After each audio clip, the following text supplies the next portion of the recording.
The origin of language in science perspective. The scientific theory is more emphasis on the facts or the result of observation through the process of human inquiries. This theory is more often referred to hypothesis about the origin of language. After finding the traces of human language in different locations, later these hypotheses evolved to become more serious because of the sufficient knowledge-based representation. There are two increments that describe these hypotheses: the traditional approach and modern approach. First, we will discuss the traditional approach. Foo theory. The approach was much influenced by traditional assumptions derived from a simple observation about the emergence of the first language. For example, on Semiticha's research conducted in Egypt, the story of the first language according to the Chinese, Japanese, and even Babylon. But in the late 18th century, origins of language speculation moved. This is called organic phase, pioneered by Johann Gottfried von Herder. He argued that it is not appropriate language for divine grace. In his opinion, language born of the human impulse to try to think. Language is the result of which instinctively jerk like a fetus in the birth process. This theory, together with the start of human evolution, the appearance of initiated by Immanuel Kant during the same period, which was followed by Charles Darwin. According to Darwin, in The Descent of Man in 1871, the quality of human language with the language of animals differs in degree only. Human language, as the man himself, comes from a primitive form, perhaps the only emotional expressions.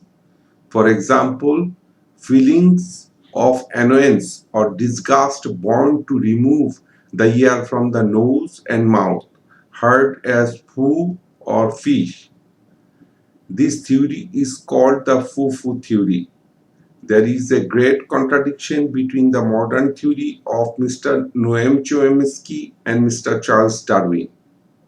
As per Noam Chomsky, 90,000 years ago, a mutation happened in one individual.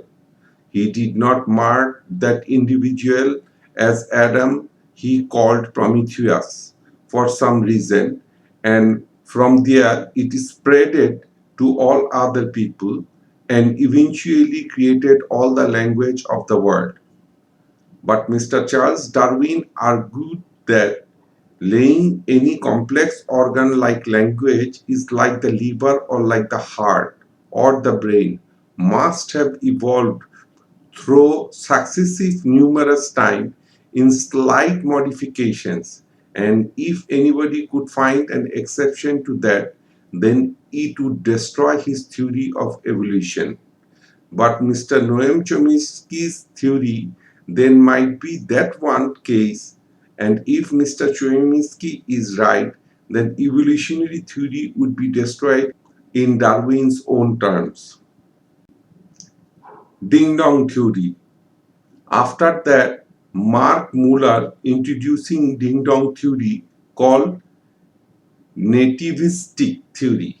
The theory is slightly in line with Socrates' proposed that the birth of scientific language.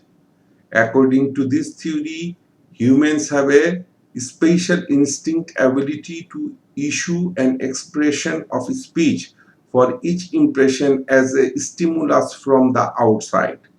The impression received through the senses, like a blow on the horn, to issue the appropriate greetings.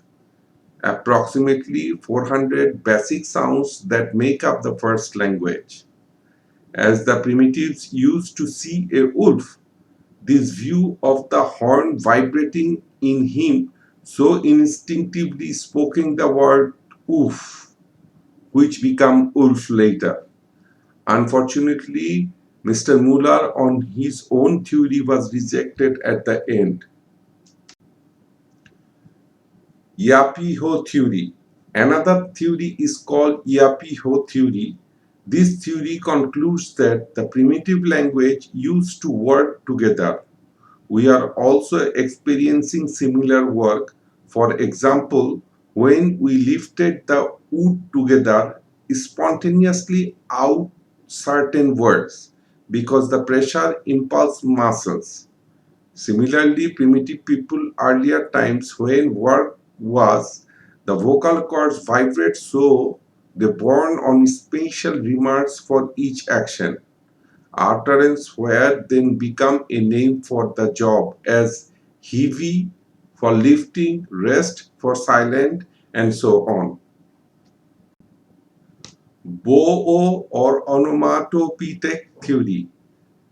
The theory is rather endure Bo-o or onomatopoeic theory, also called echoic theory. According to this theory, the words the first time is a clone of thunder, rain, wind, rivers, ocean waves, and others. Gesture theory. Another theory is called gesture theory, saying that precedences to speech signal. Advocates of this theory shows the use of signals by various animals and also signal system used by primitive people. One example is the sign language used by Indian tribes in the North America when communicating with other tribes that do not have the same language. Another example for that actual comes from the monkey brain, and that takes us back about 30 to 40 million years in terms of a common ancestor. There is an area, a circuit in the monkey brain that is dedicated to making grasped action, such as reaching out of picking things up. It is called the mirror system because that system is active whenever the monkey reaches out for something or when it sees another animal. It maps when the monkey sees onto what the monkey can do. It is also called monkey see, monkey do circuit. Surprisingly, an equivalent circuit in the human brain is the language circuit. That is, the language area of the brain seems to have arisen from the mirror circuit in the monkey brain. This gestural theory implies that the sign language is purely gestural. It is done silently and it is done with gestures of the hands, of course, but it is also done gestures of the face. So it is a powerful argument that language at least can be purely gestural and just as effective as speech.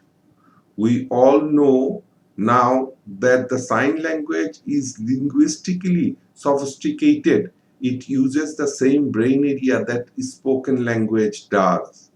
And to face the fact, in reality, there is a university in United States called Gallaudet University, which in fact uses only sign language in all its cases, and surprisingly, even when it teaches poetry. So there are forms of poetry in sign language too.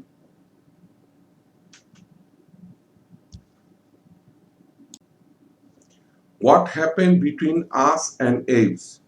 What happened between us and apes was bipedalism. So at some point in human evolution beginning really from where we switched from ape and we gradually became more and more upright, and that of course freed the hands and the face for a gestural kind of communication. And that is the point where some scholar believes began to become sophisticated, where we began to able to create meanings by combining gestures in various ways. It may probably develop into a form of mime so that people began to mime things when they wanted to talk about something. It may probably begun as a language-like thing beyond what apes can do from about 6 to 7 million years, but especially about 6 million years ago. What happened there was increasing bipedalism through that period, and we probably became fully bipedal about 2 million years ago. The full bipedal provide us a better canvas to play on if we try to understand how language came about. It makes more sense than surprisingly there was a sudden mutation 90,000 years ago as per Mr. Noam Chomsky that suddenly gives us language which does not make any biological sense. Thank you for your precious time for watching this video. We conclude here the part 5. In the next part, we will see the modern approach. Stay home and stay safe.